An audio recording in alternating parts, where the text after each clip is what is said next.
Umujumbe webunge ya North Mugirango Musikechwa Ashinyamukoni ga tugutera lechungu mabuna ege taseni kiege tange kereli tikeliko chigweta asorogongo rwagusi anamono chinsemo chia ikonge kaukwana na baliki bamangana umugasolero nyamukoni gene kibuna hukuigwana nkoro ko rwaso muraibense ege taseni kyo kebekwe chinsemecho.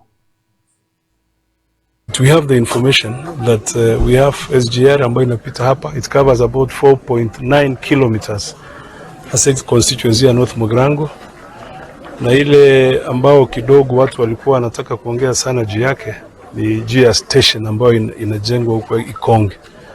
Kwa hivyo is an assurance that we have a station ama tuko na stage ya kubeba mizigo, iko stage ya kubeba binadamu wale ambao watakuwa wakisafiri na hiyo SGR na itawekwa huko Ikonge.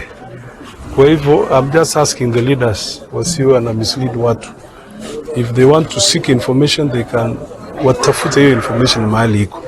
I know the initial design vile ilikuwa haikuweko hiyo station haikuweko, but we requested the president when we had a meeting with him in October last year huko Kisii wakati alikuja kuabudu pamoja na sisi.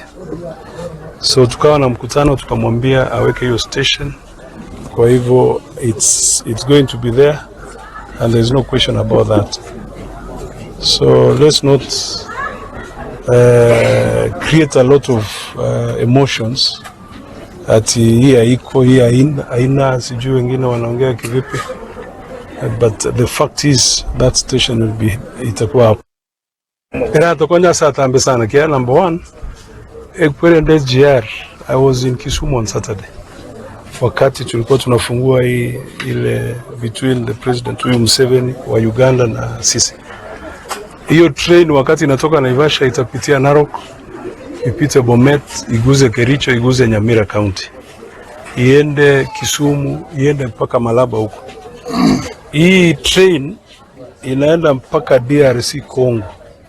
Kwa hivyo ni kitu ya kutoa mizigo kutoka Mombasa ikibeba ikienda pande hii, na vile vile watu wapate usafiri wa rais. Passengers ambao watakuwa wakitoka Mombasa, wengine kutoka Nairobi, wapitie kwa hiyo train ili waende mahali wanaenda. So it's going to open up because we expect kupitia kwa hii njia imetengezwa inaitwa Kisii Chemosit Road inaenda mpaka Isabania. Ile mizigo ingine itatoka pande ya Migori, ile itatoka kutoka Mwanza, nyingi itapitia hapa.